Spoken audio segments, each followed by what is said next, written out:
안녕하세요. 달빛 야와입니다. 오늘 이야기를 시작합니다.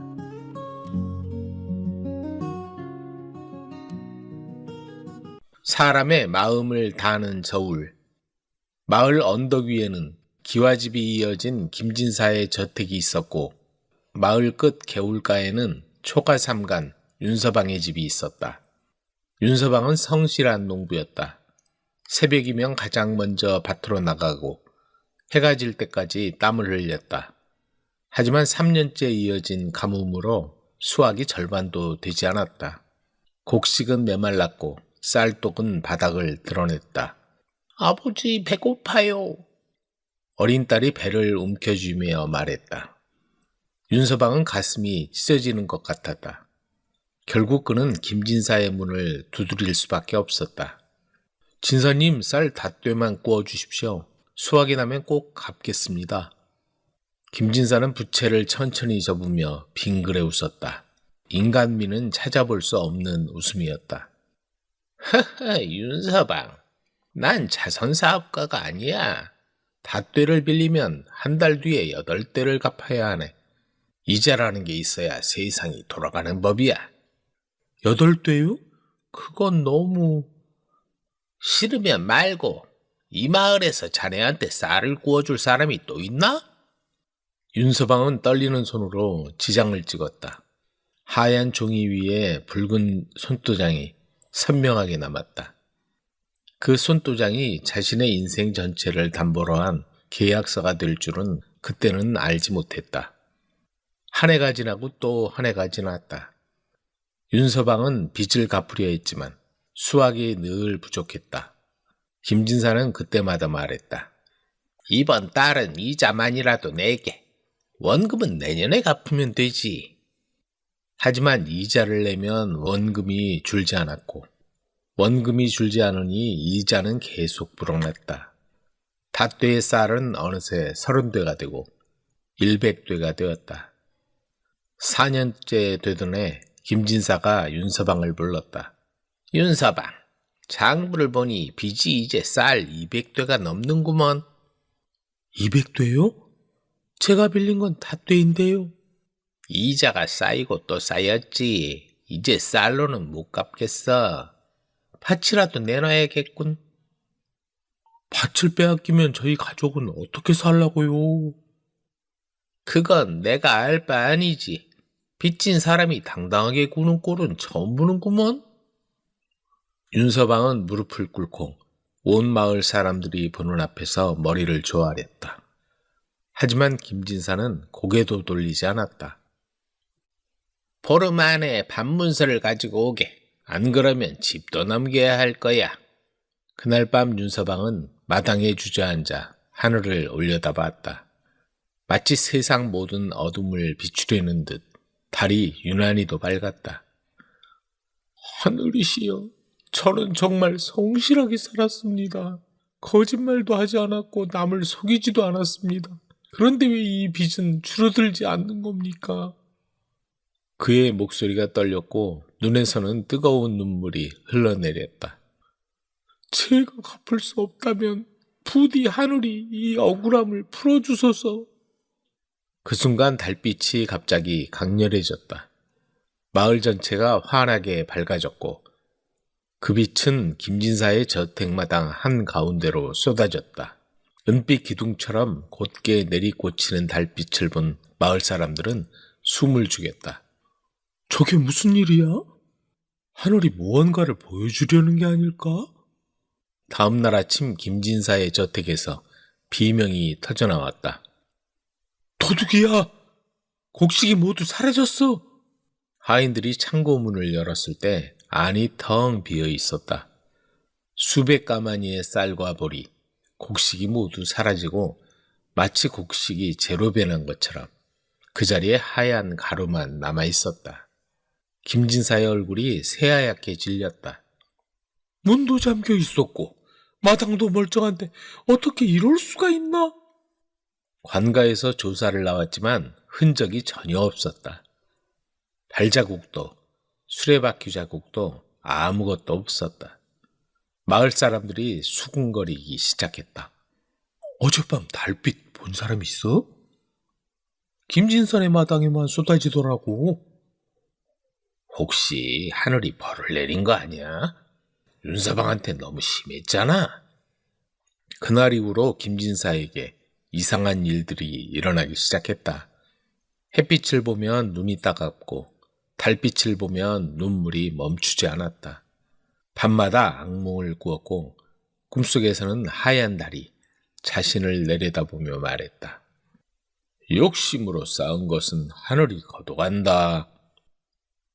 김진사는 점점 수척해졌다. 밥을 먹어도 체하고 물을 마셔도 목이 말랐다. 의원이 와도 병명을 알 수 없었다. 이건 육체의 병이 아니라 마음의 병입니다. 한 달이 지난 어느 날 김진사는 윤서방을 불렀다. 얼굴이 앙상하게 뼈만 남아 있었다. 무슨 일이십니까?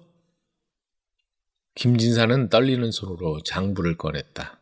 그 안에는 윤서방의 이름과 함께 빚진 내용이 빼곡히 적혀 있었다. 이걸 보게. 자네가 빌린 건 다 떼었지. 그런데 이자를 붙이고 또 붙여서 200대로 만들었어. 이건 욕심이었어. 진사님, 자네의 땀을 빼앗고 자네의 미래를 담보 잡았네. 그러면서도 그게 당연하다고 생각했지. 하지만 하늘이 나를 용서하지 않았어. 김진사는 장부를 찢었다. 하얀 종이 조각이 바람에 날렸다. 이제 빚은 없네. 자네는 자유야. 그리고 이걸 받게. 그는 땅 문서 한 뭉치를 내밀었다. 윤서방이 빼앗길 뻔했던 밭의 문서였다. 받게. 본래 자네 것이었어. 내가 빼앗으려 했던 거지. 그리고 김진사는 쌀 20가마니를 내주었다. 남아있던 마지막 곡식이었다. 이건 자네가 그동안 갚은 이자를 돌려주는 거야. 진짜 빚은 내가 하늘에 진 거였어. 그날 밤 김진사는 조용히 눈을 감았다. 그의 얼굴이 처음으로 평온해 보였다. 윤서방은 김진사가 돌려준 곡식을 마을 사람들과 나누었다. 가난한 이웃에게, 과부에게, 고아들에게 골고루 나눠주었다. 이건 제 것이 아닙니다. 하늘이 돌려준 겁니다. 그러니 우리 모두의 것입니다. 그 후 그 마을에는 한 가지 규칙이 생겼다. 누군가 곡식이나 돈을 빌려줄 때는 이자를 받지 않거나 받더라도 아주 조금만 받았다. 그리고 빚을 갚지 못하는 사람이 있으면 함께 도와 갚아주었다. 우리는 하늘 아래 사는 사람들입니다. 달빛이 모든 것을 비춥니다. 숨길 수 없습니다. 윤서방 집 지붕 위에는 밤마다 달빛이 환하게 내려앉았다.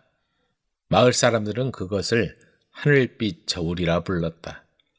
하늘이 사람의 마음을 달아보는 저울이라는 뜻이었다. 어느 날 밤 윤서방은 어린 딸과 함께 마당에 앉아 달을 올려다봤다. 달은 왜 이렇게 밝아요? 어두운 곳을 비추려고 밝은 거란다. 세상에서 가장 어두운 건 밤이 아니라 사람의 욕심이야. 그래서 달이 그걸 비추는 거지? 욕심을 부리면 안 되나요? 그럼 욕심을 부리면 달빛이 우리를 슬프게 본단다. 그러니까 늘 떳떳하게 살아야 해. 어린 딸은 고개를 끄덕였다. 그날 밤 달빛은 유난히 오랫동안 따스하게 윤서방의 집을 감싸 안았다.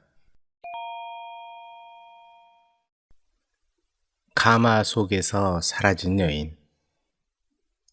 한양 사는 박생원에겐 두 딸이 있었다. 큰 딸은 소실이 낳은 딸이요. 작은 딸은 본처 수생이었다. 박생원이 외도를 해서 큰딸 영선을 낳자 부인은 주변 시선을 생각해서 조용히 영선을 데려와 친자식처럼 길렀다. 하지만 3년 만에 영화를 낳자 모든 관심이 작은 딸 영화에게 쏠렸다. 수고했어, 부인. 하지만 부인의 마음은 여전히 무거웠다. 박생원의 대를 이을 아들이 아직 없었다. 아들을 낳으려는 기대로 10여 년이 지났지만 아이는 들어서지 않았고 박생원도 나이 들어 첩을 얻기도 어려운 상황이었다. 영감, 어떻게 합니까? 대릴사위라도 드려 대를 잇게 합시다. 그래서 어려서 조실부모한 상철이를 점찍어 집에 와 머물게 했다. 본시 양반의 핏줄인 데다가 바르게 자라온 터인지라 집에 데려와 됨됨이를 겪어보고 마음에 들면 대릴사위로 드린다는 생각이었다. 그런데 큰딸 영선이 아니라 작은딸 영화의 남편감이었다. 재산을 소실의 자식에게 물려줄 수는 없던 것이다. 상철이 집에 오자 영선이 그를 마음에 두었다. 그리고 자기가 큰딸이니까 당연히 자기 남편감이라고 생각하고는 은근히 가슴을 설렜다. 상철도 영선의 자태에 반하여 두 사람은 남몰래 사랑을 불태우기 시작했다. 뒷산에서 만나다가 아예 대놓고 상철의 방을 들락거리기 시작했다. 그런데 꼬리가 길면 밟히는 법, 상철의 방에서 나오던 영선이 박생원의 눈에 띄고 말았다. 너 어디서 나오는 거냐? 그게... 박생원은 영선의 머리채를 잡아 끌며 노발대발했다. 영선은 그제야 알았다. 자기 남편감이 아니라 바로 영화의 남편감이라는 사실을. 상철도 밖에서 들리는 소리에 영선이 아니라 둘째 딸 영화가 신부감이라는 사실을 알게 되었다. 그리고 더 중요한 사실은 영선이 소실의 소생이라는 거였다. 감정에 이끌려서 굴러온 복을 차버릴 뻔했네. 상철은 영선과의 관계를 멀리하기 시작했다. 영선의 처소 앞을 일부러 피해 다니기도 하고 어쩌다 마주치는 경우에도 눈길을 피해버렸다. 이 일이 그 지경에 이르자 박생원은 작은 딸과 상철의 혼사를 서둘렀다. 그런데 혼례를 며칠 앞두고 영선의 모습이 집에서 보이지 않았다. 그럴만도 해. 첩의 소생이라는 이유로 이런 수모를 겪으니 생원 어른도 첩의 딸에게 재산을 물려주고 싶지는 않을 거야. 하인들은 모이기만 하면 수군거렸다. 영선이 어디 갔는지 모르느냐? 그때 행랑아범이 나섰다. 어제 울면서 강가로 나가는 걸 본 사람이 있다고 합니다요. 박생원은 하인들을 데리고 부랴부랴 동네 앞을 흐르는 강으로 나갔다. 강가에서 흔적을 살피는데 저만치 영선이 신었던 꽃신이 가지런히 놓여있는 게 보였다. 장맛비가 내리던 무렵이라 물이 불어나 물살이 거세서 한번 살펴볼 엄두도 내지 못했다. 그 아이 마음을 헤아리지 못해서 이런 일이 생긴 것 같소. 그래도 어쩔 수 없는 일이었어요. 박생원 부부는 정성껏 영선의 넋을 위로했다. 하지만 영화의 혼례는 예정대로 진행되었고 상철과 영화는 그날 밤 부부의 연을 맺었다. 다음 날 아침 신방에 아무 기척이 없어 문을 열어본 하녀가 기겁을 하며 뛰어왔다. 어르신, 큰일 났습니다. 무슨 일이냐? 신랑 신부 모두 칼에 찔려 이미 숨을 거둔 뒤였다. 포도청에서 나와 조사를 했지만 범인이 누구인지 아무런 흔적이 남지 않아 오리무중이었다. 그런데 그 무렵 이상한 소문이 나돌았다. 주막에서 술잔을 기울이며 사내들이 떠들어댔다. 바로 그날 밤 박생원 집 근처에서 하얀 소복을 입은 여자가 가마를 세우더니 올라타고서 고개를 넘자고 하더래. 그래서 계속해봐. 무서워서 망설이니까 돈을 넉넉히 주는 바람에 여인을 태웠다네. 점점 재미있어지는군. 그런데 얼마쯤 가다 보니 갑자기 가마가 가벼워지더래. 그래서 가마문을 열어보니 여인이 사라지고 없었다는 거야. 가마꾼들은 걸음아 날 살려라 하고 가마를 팽개치고 마을을 향해 뒤도 안 돌아보고 도망쳤지. 사람이 아니군. 한을 품어서 찾아와 복수를 하고 사라진 거야. 포교 이철승이 그 얘기에 귀를 기울이고 있었다. 칼에 찔려서 그렇게 되었는데 귀신이 칼을 들고 다니나? 아무래도 이상해. 철승이 사내들에게 다가갔다. 여보시오, 그때 가마꾼들 좀 만나볼 수 있어? 소문을 퍼뜨린 가마꾼을 찾아보니 진서방이라는 사내였다. 그날 목격한 게 사실이더냐? 그렇습니다. 사실입니다요. 어딘가 쭈뼛거리는 낌새를 눈치챈 포교는 더 이상 묻지 않고 진서방을 앞세워 영선의 생모가 사는 집을 찾아갔다. 보도청에서 나왔소. 영선 낭자의 생모가 맞소? 그렇습니다만 어쩐 일로? 포교는 포졸 둘과 함께 집안 곳곳을 수색했다. 그런데 부엌에서 새로 산 식칼을 발견했다. 칼을 새로 샀군? 전에 쓰던 건 어디 있는가? 강에 내다 버렸지요. 영선의 생모가 당황해서 얼버무렸다. 여봐라, 아궁이 속을 파보아라. 포졸들이 달려들어 아궁이를 긁어내자 반쯤 타버린 피 묻은 식칼이 나왔다. 그때였다. 갑자기 진서방이 달려들었다. 어디서 수작이냐? 포교는 순식간에 그를 때려눕히고 오랏줄로 묶어버렸다. 생모와 둘이서 짜고서 벌인 일이다. 당장 압송해라. 그런데 그때 놀라운 일이 벌어졌다. 물에 빠져 죽은 줄 알았던 딸이 뒤채에서 나온 것이다. 저로 인해 벌어진 일입니다. 저를 벌하여 주십시오. 물론 너도 벌을 받아야 할 것이다. 자, 모두 포도청으로 압송해라. 사건의 내막은 이러했다. 혼례를 앞두자 영선은 집을 나와 생모의 집을 찾았다.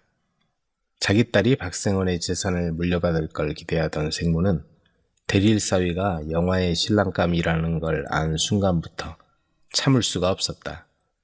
딸만 데려가고 자기는 내팽개쳤다고 평소에도 불만이 많던 그녀에게 대릴사위 건은 불에 기름을 붓는 격이었다. 때마침 딸이 찾아오자 생모는 평소 내연관계에 있던 진서방을 끌어들였다. 우선 딸이 물에 빠진 것으로 꾸몄다.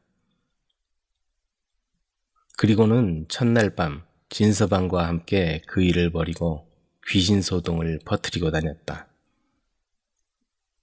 그럼 그렇지. 말도 안 되는 소리지. 아이고, 영선이도 팔자가 사나운 계집이군.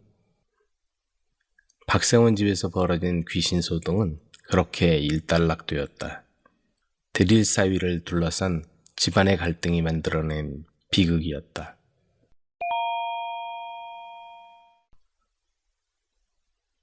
여보, 그동안 내가 잘못했어. 포도로 유명한 충청도 영동 땅에 김첨지가 살았다.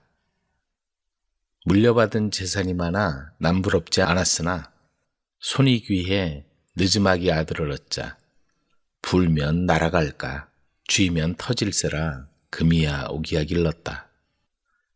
귀한 손자라고 땅에 닿으면 닳기라도 하는 듯 조부모가 바닥에 내려놓질 않았다.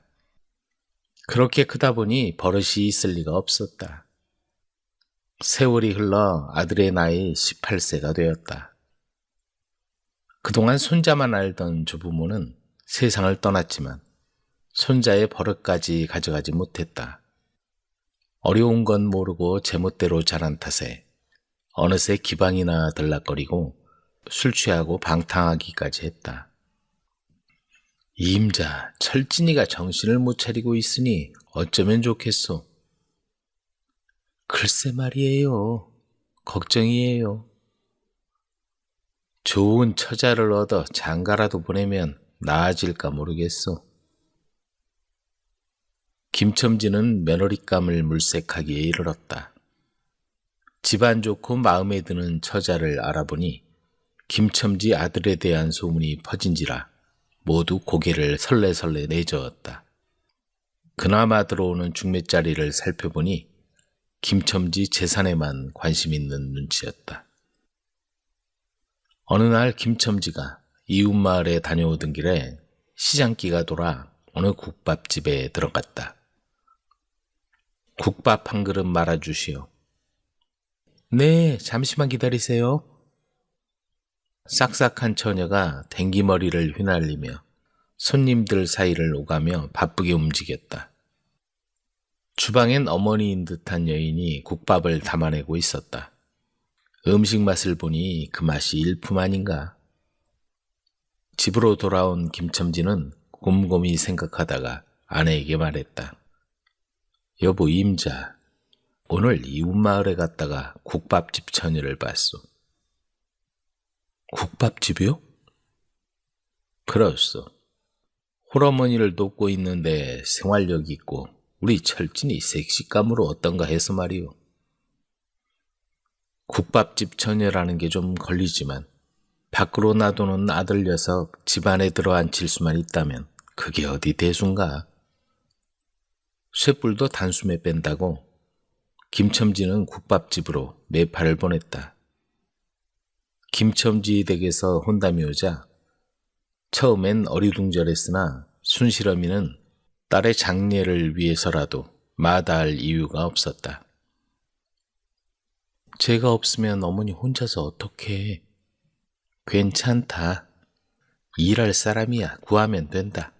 아무 걱정 말아라. 그렇게 혼담이 무르익자 김첨지는 철진을 불렀다. 너도 이제 장가들 나이가 됐으니 아비가 정한 처자와 혼인하도록 해라. 장가요? 싫어요. 그리고 마음에 든 여자도 있어요. 어떤 여자? 돈만 보고 너를 좋다고 하는 여자? 아무 소리 말고 아비가 정한 처자와 혼인해. 그렇게 철진은 국밥집 순실을 아내로 맞아들였다. 하지만 철진은 여전히 방탕했다. 허구한 날 외박에다가 이제 도박에까지 손을 댔다. 그런데 그렇게 건강하던 김첨지가 병이 들었다. 폐병이었다. 좋다는 약은 다 써보고 용하다는 의원은 다 불렀어도 차도가 없었다. 임자, 철진이 믿고 살 생각은 하지 마시오. 며느라게 하고 잘 사시오. 그 말을 남기고 김첨지는 세상을 떠났다. 김첨지가 없자 철진은 곱비 풀린 망아지였다. 그나마 김첨지가 있어서 어느 정도 통제했는데 이제는 물 만난 물고기였다. 당장 보따리 싸가지고 나가! 술이 잔뜩 취해서 들어온 철진은 순실에게 손찌검을 해대며 당장 나가라고 고래고래 소리를 질러댔다. 보다 못한 어머니가 이놈아 그만해라. 저런 애가 어디 있다고 그러냐. 차라리 나를 내쫓아라. 하고 울며 소리쳤다. 그러나 철진은 눈 하나 깜짝하지 않고 더 난동을 부리기 일쑤였다. 그래도 지금까지 시어머니 때문에 참고 살던 순실은 더는 참을 수가 없어 간단한 옷가지만 챙겨서 시어머니에게 절하고 집을 나왔다. 그동안 며느리를 의지하며 살던 시어머니는 순실이가 집을 나서던 날 하늘이 꺼지는 것 같았다. 그런데 한술 더 떠 못돼 먹은 아들은 순실을 내쫓고 나서는 밖에서 눈이 맞은 여자를 후실로 들어앉혔다. 행실이 못된 여자가 집으로 들어오면서 집안은 점점 나락으로 떨어지기 시작했다. 여자는 돈을 들고 나가 며칠씩 집을 비우고 돈이 떨어지면 그제야 돌아오곤 했다. 그래도 여자가 얼마나 간드러지게 구워 삶는지 철진은 한마디도 못했다. 더구나 철진은 도박과 술에 찌들려 지내더니 마침내 도박빚으로 물려받은 전답을 다 날려버렸다. 철진의 집에 아무것도 남지 않자 엎친 데 덮친 격으로 여자가 집문서를 들고 사라져버렸다. 김첨지가 물려준 전 재산이 한순간에 물거품이 되고 만 것이다. 순실은 국밥집에서 그 소식을 듣고는 시어머니가 걱정이 되어 시댁을 찾아갔다. 이제 여기서 떠나야 할 것 같구나. 저하고 같이 가요, 어머니. 순실은 그렇게 시어머니를 국밥집으로 모시고 왔다. 철진은 도박빚으로 재산을 다 날리고도 한동안 정신을 차리지 못하고 기방을 드나들며 술로 시간을 보냈다. 하지만 수중의 돈이 다 떨어지고 빈털터리가 되자 옆에 있던 사람들이 하나둘씩 떨어지더니 아예 상대도 해주지 않는 것이었다. 세상 물정 모르고 날뛰던 철진은 정신이 번쩍 들었다. 집도 없고 어머니마저 처갓집으로 갔다는 얘기는 들었지만 찾아가 볼 용기도 나지 않았다. 철진은 갈 곳도 희망도 다 사라진 심정으로 정처 없이 떠돌기 시작했다. 그러다가 주막에 앉아 허기진배를 채우고 있었다. 여보시오, 젊은 양반. 철진이 돌아보니 나이든 노인이 자기를 바라보고 있었다. 부르셨소? 왜 그러시죠? 보아하니 처복이 있는 상인데 지금 몰골이 왜 그러시오? 철진은 그동안 살아온 얘기, 지금의 처지를 노인에게 허심탄회하게 털어놓았다. 그런 아내를 버리고 이렇게 방황하고 살다니 정말 어리석구려. 선친께서 성견지명이 있어 그런 아내를 얻어주셨으니 아무 말 말고 당장 돌아가서 아내를 꼭 붙잡으시오. 그렇지 않으면 평생 이렇게 떠돌다가 객사할 팔자요. 철진은 뜬 눈으로 밤을 새웠다. 그리고 날이 밝자마자 그 길로 국밥집으로 달려가 아내 앞에 무릎을 꿇었다. 여보, 그동안 내가 잘못했소. 날 용서해 주시오. 순실은 한참 동안 말이 없더니 철진에게 장작더미가 쌓여있는 뒷곁을 가리켰다. 뭐해요? 가서 장작이라도 패주지 않고. 철진은 소매를 걷어붙이고 장작을 패기 시작했다. 그 모습을 멀리서 지켜보던 시어머니와 순실은 손을 꼭 잡고 미소를 지었다. 그 이후로 철진은 완전히 새 사람이 되었다. 그리고 한 집에서 시어머니와 친정어머니가 자매처럼 다정하게 국밥집을 도우면서 살았다. 맛집으로 소문이 나 국밥집엔 손님이 줄을 이었다. 두말할 것도 없이 철진은 아내 말이라면 만사 제쳐놓고 뛰어다녔다. 바다로 끌려간 아름다운 여인.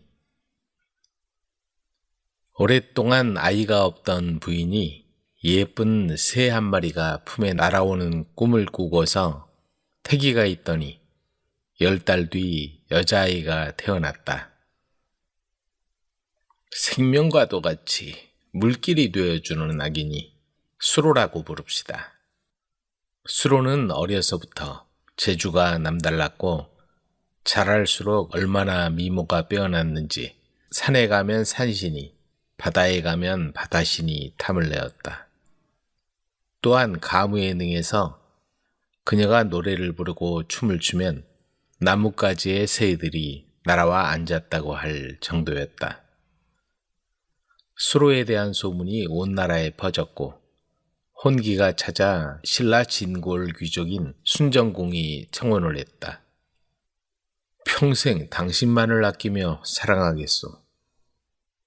그 말에 수로는 망설이지 않고 순정공과 혼인을 했다. 순정공은 수로 부인을 끔찍이 사랑했다. 꽃을 좋아하는 부인을 위해 온 집안에 꽃밭을 가꾸어 그 향기가 사방에 진동했다. 어느 해 수로 부인은 남편 순정공이 강릉 태수로 부임하게 되어 동행하게 되었다. 강릉으로 가는 길에는 바위가 병풍처럼 바다를 둘러서서 굽어보고 있는데 높이가 1000길이나 되었다. 그 위에는 진달래꽃이 해안을 따라 만발하고 있었다. 명주, 지금의 강릉 태수로 제수받아가는 순정공의 행렬이 해안가 절벽에 닿았을 무렵이었다. 아, 진달래가 정말 예쁘게도 피었네. 수로 부인은 절벽에 가득 피어난 진달래에 감탄해서 가마를 멈추게 하고 절벽에 가득 피어난 진달래꽃에 시선을 빼앗겼다. 수로 부인을 비롯한 일행은 아름다운 경치에 도취해 저마다 시선을 절벽으로 모으고 있었다. 그때 수로 부인이 시종을 돌아보며 말했다. 너희들 중에 누가 저 꽃을 내게 꺾어다 줄 사람이 있느냐? 1000길이나 되는 절벽 아래는 바닷물이 출렁거리고 있었다. 저 절벽에 어찌 감히 발을 붙이겠습니까? 사람이 이르지 못하는 곳입니다. 한 시종이 입을 열어 말했다. 그 누구도 감히 가파른 절벽에서 진달래꽃을 꺾어올 엄두를 내지 못하고 있었다. 그때 암소를 몰고 지나가던 백발이 성성한 노인이 수로 부인을 보더니 다가왔다. 우리나라에서 제일 아름다운 부인이 원하시는데 이 노인네가 그 꽃을 꺾어다 드리겠습니다. 그러더니 노인은 암소를 맡겨두고 가파른 절벽을 서슴없이 올라가 진달래꽃을 한아름 꺾어와 수로 부인에게 헌화가를 지어 읊으며 꽃을 건네주었다. 이 꽃이 아름다우면 얼마나 아름답겠습니까? 부인 앞에선 이 꽃도 빛을 잃는군요. 그리고 노인은 다시 암소를 몰고 사라져버렸다. 일이 이렇게 되고 보니 일행은 말 한마디 못하고 그저 멍하니 바라보고만 있었다. 일행은 다시 정신을 가다듬고 길을 재촉했다. 그들이 이 지방에서 이름난 임해정이라는 곳에 당도했을 때였다. 갑자기 바닷가에서 거대한 폭풍이 몰려오더니 바다에서 용 한 마리가 나타나 수로 부인을 휘감아 바닷속으로 끌고 들어가 버리는 게 아닌가. 부인! 부인! 순정공은 용이 사라진 바닷가에서 발만 동동 구를 뿐 부인을 구할 아무런 방도가 없었다. 명주 태수로 부임하는 행렬은 아비 귀환으로 변했다. 그때 그 소란한 행렬 중에 한 노파가 순정공에게 다가왔다. 누구의 짓인지 짐작이 갑니다. 이곳 경내의 백성들을 모아 용에게 부인을 내놓으라고 노래를 지어 부르며 막대기로 언덕을 치십시오. 그러면 부인을 돌려놓을 것입니다. 신기한 일이 일어났다. 그 말을 믿고 순정공이 마을 주민 수백 명을 모아 노래를 지어 부르니 다시 뇌성병력이 치더니 얼마 후에 수로 부인이 그들 앞에 나타났다. 부인, 괜찮소? 노랫소리를 듣더니 견디지 못하고 저를 다시 데려다 주더군요. 순정공은 부인의 손을 덥석 잡고 반가워하며 바닷속 일을 물었다. 수로 부인의 말을 들으면 이러했다. 순식간에 화려한 용궁으로 들어가 용왕 앞에 나아간 수로 부인은 인간 세계로 보내달라고 사정했다. 사랑하는 남편이 기다리고 있습니다. 저를 다시 돌려보내 주십시오. 감히 내 뜻을 거역하겠다는 말인가? 용왕은 얼굴에 노기를 띄었다. 그때 누군가 지금 인간 세상에서 수백 명의 사람이 용왕님을 저주하는 노래를 부르고 있사옵니다. 하고 아뢰었다. 용왕이 그 말을 듣더니 재수없다며 수로 부인을 밖으로 내쫓았다는 것이다. 수로 부인의 그 말이 끝나자 일행은 다시 길을 재촉했고 우여곡절 끝에 순정공은 부임지에 도착했다. 백성들이 가뭄과 기근에 시달리고 있습니다. 관리들이 입을 모아 아뢰었다.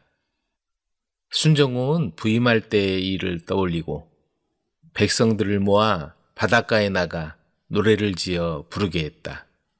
그러자 먹구름이 몰려오더니 비가 쏟아졌다. 순정공이 부임한 강릉지역은 가뭄과 기근이 심한 곳이었으며 순정공과 수로부인은 가뭄과 기근에 시달리는 백성 구제에 힘썼다고 전해진다. 강원도 삼척지역엔 수로부인 헌화공원이 있어 당시의 이야기를 전해주고 있다. 들통난 양반의 정체. 산 밑에 옹기종기 집들이 모여 있었고 앞에는 마을을 굽이쳐 흐르는 강이 있었다. 그 마을에는 배씨성을 가진 사람이 살았다. 아내와의 금실이 좋아 삼남매를 쑥쑥 낳아 길렀는데 그만 아내가 몹쓸 병에 걸려 세상을 떠나고 말았다. 상심한 배씨는 그 이후로 매일 술독에 빠져 살았다. 이 사람아, 아이들 생각을 해야지. 이게 무슨 짓인가? 떠난 사람은 이제 그만 있고 살 궁리를 해야지. 앞길이 구만리 같은데. 주변에서 그런 말을 해도 그는 매일 술 타령만 할 뿐 들으려 하지 않았다. 가서 막걸리 좀 받아오너라. 배씨는 아이들에게 돈을 주며 술을 받아오라고 했다. 그런데 막내가 돈을 들고 앞장서서 뛰어가다가 그만 강물에 돈을 빠뜨리고 말았다. 아이들은 강 속을 바라봤지만 돈은 어디에도 보이지 않았다. 어떻게 해? 돈을 찾을 수가 없어. 삼남매는 발을 동동 굴렀지만 어찌할 방도가 없었다. 가자. 아버지한테 사실대로 말하자. 아이들은 아버지에게 혼날 각오로 빈 술병을 들고 집으로 돌아오는 길이었다. 마을 어귀에는 맑은 물이 고이는 샘이 있었다. 그냥 가느니 이거라도 떠가자. 아이들은 술병에 물을 가득 담아 집으로 가져갔다.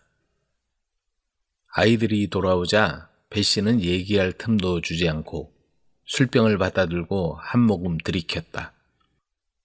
이야, 정말 술맛이 일품이구나. 보통 때보다 훨씬 맛이 좋은데. 아이들은 어리둥절했다. 돈을 잃어버려 샘에서 물을 떠왔는데 술맛이 좋다고 하니 말이다. 그래도 아이들은 아버지한테 혼날 각오를 하고 사실대로 말했다. 아버지, 그 술병에 물을 담아온 거예요. 뭐? 물을 담아왔다고? 참으로 신기하구나. 배씨는 그 길로 샘으로 달려가서 물을 한 모금 떠 마셔보았다. 정말 맛 좋은 막걸리다. 이런 조화가 있나? 샘물이 막걸리가 되었다는 소문이 온 마을에 퍼졌고 모두 그 술맛을 보려고 모여들었다. 그런데 신기한 건 그것만이 아니었다. 그 소문을 듣고 동네 유지인 이진사가 샘에 찾아와 물을 한 모금 떠마셨더니 그건 막걸리가 아니라 질 좋은 약주였다. 그랬다. 양반이 마시면 질 좋은 약주요. 평민이 마시면 막걸리가 되는 것이었다. 그 무렵 이진사집 막내딸과 이웃마을 김부자의 아들이 서로 좋아하는 사이였다. 두 사람은 혼인을 약속하고 양가 부모님의 허락을 받으려고 생각했다. 그런데 어느 날 샘에 와서 물을 한 모금 떠마신 김부자의 아들은 깜짝 놀랐다. 이건 막걸리 아닌가? 두 사람은 절망에 빠졌다. 양가 모두 내로라 하는 양반 가문이요. 혼인 허락을 받는데 아무 문제가 없을 거로 여기던 터였다. 이거 뭐가 잘못된 거요? 하지만 몇 번을 다시 마셔봐도 막걸리였다. 김 부자의 아들은 그 길로 집으로 돌아와 아버지를 찾았다. 아버님, 저희 집안이 대대로 양반으로 알고 있는데 그렇지 않은가요? 당연히 양반이지. 그런데 무슨 일이 있느냐? 아들은 샘에 가서 물을 마시니 약주가 아니라 막걸리가 나왔다는 얘기를 했다. 아버님이 양반이시면 당연히 저도 양반이어야 하는데 어찌 막걸리가 나온단 말입니까? 사실대로 말씀해 주십시오. 그러자 김 부자는 한참 뜸을 들인 후 조심스럽게 말을 꺼냈다. 넌 첩의 아들이다. 후사가 없어 고민하다가 내 어미를 맞아 너를 낳았다. 언젠가는 알려줄 생각이었다. 그래서 과거 공부를 반대하신 거였군요. 이제야 알겠네요. 그런데 저를 낳아주신 분은 너를 낳다가 그만 세상을 떠나고 말았다. 아들은 이진사의 딸을 만나서 모든 사실을 밝히고는 다짐했다. 문과에는 응시할 수 없지만 무과에 급제해서 돌아오겠소. 기다려줄 수 있겠소? 몇 년, 아니 10년이라도 기다리겠어요. 세월이 흘러갔다. 김 부자의 아들은 마침내 무과에 급제했다. 하지만 그동안 이진사의 딸은 이미 다른 사람의 아내가 되어 있었다. 1, 2년은 굳건하게 기다렸지만 김 부자 아들의 신분을 알게 된 이진사가 부랴부랴 딸의 혼사를 서두른 것이다. 그 소식을 들은 김 부자의 아들이 비통한 마음으로 마을을 지나다가 샘에 이르렀다. 그리고 물을 떠 맛을 보았다. 하지만 여전히 막걸리일 뿐이었다. 에이, 막걸리일 뿐 여전히 약주가 되진 않는구나. 사람을 갈라놓는 몹쓸 샘이여. 그는 신세를 한탄하며 샘에 악담을 퍼붓더니 커다란 돌을 집어던지고 그 자리를 떴다. 그런데 그 뒤로는 이상하게도 더 이상 샘에서 술이 나오지 않았다. 그저 맑은 물만 나올 뿐이었다. 이후로 술이 나오는 샘이 있었다는 그곳을 사람들은 주천리라고 부르고 아이들이 돈을 빠뜨렸던 마을 앞을 지나는 강을 주천강이라고 불렀다. 도둑을 잡은 힘센 며느리. 전국을 돌며 장사를 하던 장돌뱅이 배영감 외아들이 신부를 데려오는 날이었다. 여걸이네, 여걸. 그러게, 사내로 태어났으면 뭐라도 했겠네.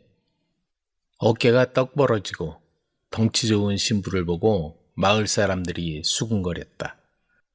금산 친정에서 인삼을 먹고 자라서 그런지 어지간한 사내는 당해내지 못할 것 같았다. 아가야, 내가 들어오니 든든하다. 배영감이 흐뭇한 표정으로 한마디 했다. 아내를 떠나보내고 장사일로 전국을 다니느라 남의 손에 맡겨가며 자식을 키우기가 얼마나 힘이 들었던가. 배영감은 아들을 장가보내자 이제 다 되었다 싶었다.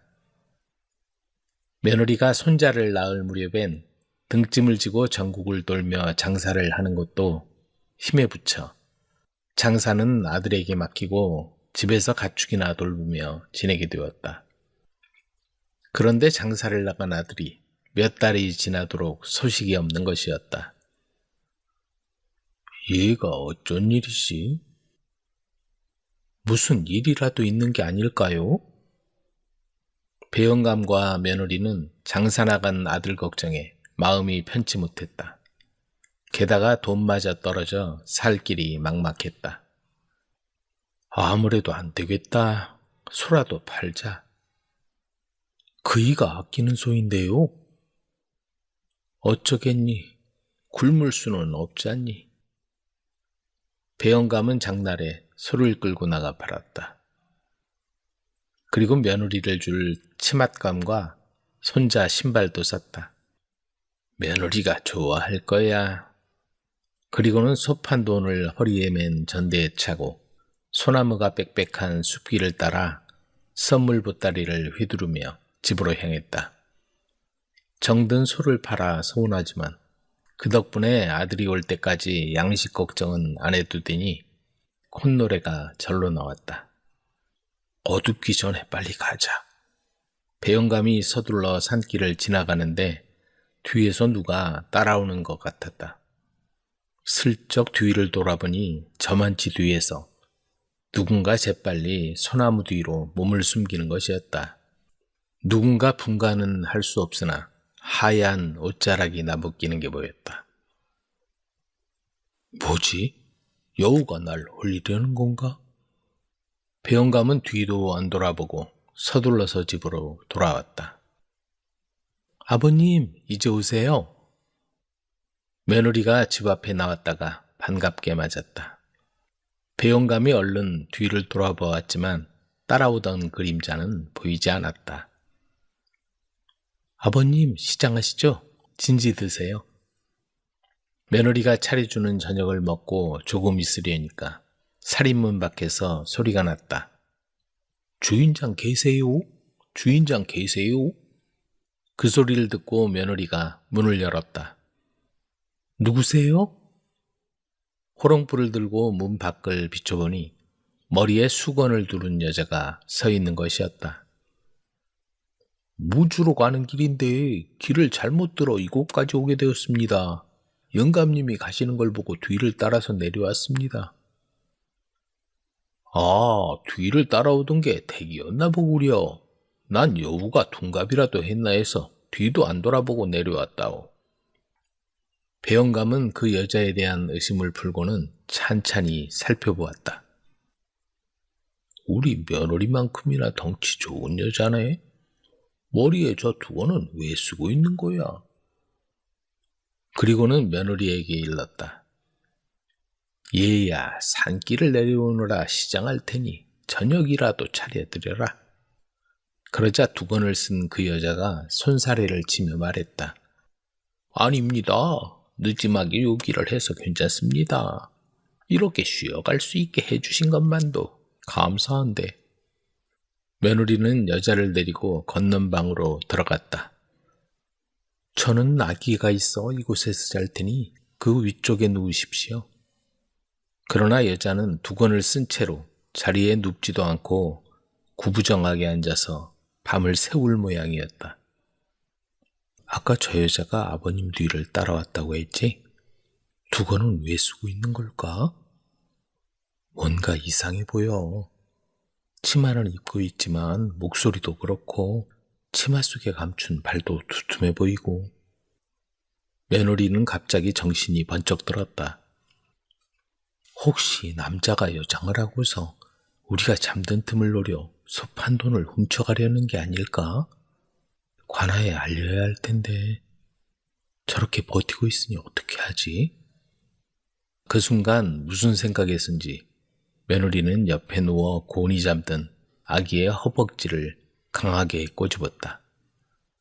그러자 아기가 숨이 넘어갈 듯이 울어대기 시작했다. 아가야, 어디 아프니? 왜 그래? 며느리는 허둥지둥 여자를 보고서 말했다. 아기가 어디 아픈 모양이에요. 잠깐 아기 좀 보아주세요. 급히 의원을 불러야겠어요. 그리고는 아기를 여자에게 맡기고는 밖으로 달려나갔다. 며느리는 그 길로 관아로 달려갔다. 집에 수상한 여자가 있는데 아무래도 남자가 여장을 하고서 도둑질을 하려는 것 같아요. 관아에서 나졸 2명이 며느리를 따라 집으로 가서 살인문 앞에 몸을 숨겼다. 의원을 불러왔어요. 아기를 이리 주세요. 며느리가 아기를 넘겨받자 나졸들이 방 안에 들이닥쳤다. 꼼짝 마라. 네 정체가 뭐냐? 그러자 두건을 쓴 여자는 할 수 없다는 듯이 머리에 쓴 두건을 풀어 발밑에 집어던지더니 벌떡 일어섰다. 제법 머리가 잘 돌아가는 여자군. 나조를 데리고 오다니. 그런데 너희 둘이서 나를 당해낼 수 있을까? 두건을 풀고 정체를 드러낸 도둑은 날카로운 칼을 꺼내더니 나졸들에게 겨누었다. 살기등등한 사내의 기세에 나졸들은 한 발짝도 앞으로 나아가지 못하고 있었다. 그때였다. 며느리가 들고 있던 포대기가 사내를 덮치더니 큰 덩치의 며느리가 사내를 내리눌렀다.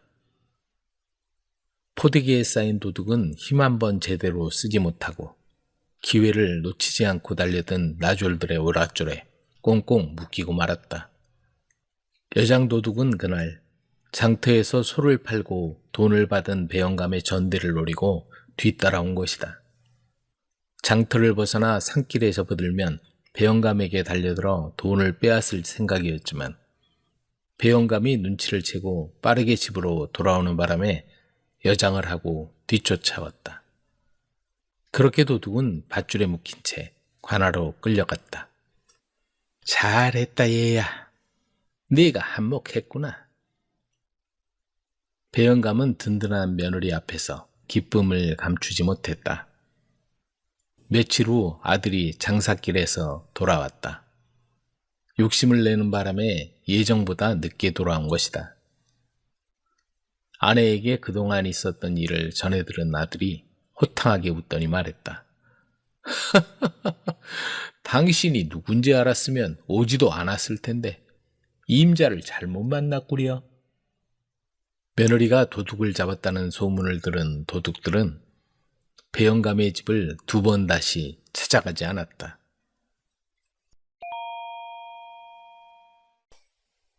욕심부리다 하늘로 올라간 남편. 어느 마을에 가난하지만 성실한 노부부가 살고 있었다. 남편은 매일 나무를 해서 내다 팔았고 아내는 알뜰하게 살림을 꾸려 하루하루 끼니를 이어갔다. 그들은 비록 가난했지만 서로를 아끼며 웃음을 잃지 않고 행복했다. 언젠가는 꼭 돈을 모아 당신에게 고운 비단옷을 사주겠소. 남편은 이렇게 다짐했고 아내 역시 당신을 위해 좋은 옷 한 벌 장만해 드리겠어요 라며 웃곤 했다. 하지만 그렇게 10년이 지나도록 그 약속은 이루어지지 않았다. 어느 날 가난이 점점 깊어지자 답답한 마음에 아내는 뒷마당에서 하늘을 향해 간절히 빌었다. 부디 우리 부부에게 복을 내려주세요. 부자가 되게 해주세요. 남편 역시 늙은 소나무 아래에서 손을 모아 같은 소원을 빌었다. 부디 늙은이들에게 복을 내려주소서. 그러던 어느 날이었다. 남편이 산에서 나무를 하던 중 커다란 떡갈나무 밑에서 이상한 부채 2개를 발견했다. 하나는 검은색, 하나는 흰색이었다.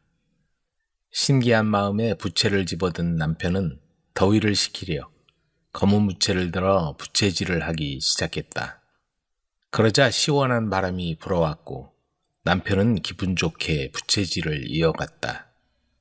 그런데 갑자기 얼굴에 이상한 느낌이 들었다. 무언가 무거워진 듯 했다. 손으로 코를 만져본 남편은 기겁했다. 코가 점점 자라나 방망이만큼 길어진 것이다. 이럴 수가. 남편은 늘어난 코를 잡아당겨 보았다. 하지만 코는 아프기만 하고 줄어들 기미조차 보이지 않았다. 아이고, 이러다 바닥까지 닿겠네. 남편은 당황해서 이리저리 뛰어다니며 코를 흔들어 보았지만 코는 계속 길어질 뿐이었다. 기겁한 남편은 무릎을 꿇고 하늘을 보며 절규했다. 제발 이 코 좀 어떻게 해주세요. 그때 옆에 나뒹굴고 있는 흰 부채가 보였다. 맞다. 이 부채가 코를 원래대로 돌려놓을지도 몰라. 남편은 허겁지겁 흰 부채를 집어들고 마구 부채질을 하기 시작했다. 처음에는 변화가 없는 듯 했지만 어느 순간 코가 서서히 줄어들기 시작했다. 줄어든다. 더 빨리, 더 세게. 남편은 정신없이 부채질을 했고 코는 점점 원래 길이로 돌아왔다. 마침내 코가 원상태가 되자 남편은 안도의 한숨을 쉬며 바닥에 털썩 주저앉았다. 이거 정말 신기한 부채구나. 놀란 마음이 진정되자 그제야 자신의 행동이 얼마나 바보 같았는지 우습기도 했다. 남편은 부채를 품속에 넣고 얼른 집으로 돌아왔다. 임자, 이건 보통 부채가 아니야. 검은 부채를 붙이면 코가 길어지고 흰 부채를 붙이면 다시 돌아오더라고. 남편의 이야기를 들은 아내는 처음에는 고개를 갸우뚱했지만 남편의 코가 변하는 모습을 보고는 신기해하며 깔깔 웃어댔다. 세상에 이런 신기한 부채가 다 있네요. 부부는 한참 동안 부채를 가지고 장난을 치며 웃음을 나눴다. 그러던 중 남편은 기막힌 생각이 떠올랐다. 이 부채를 이용하면 돈을 벌 수 있지 않을까?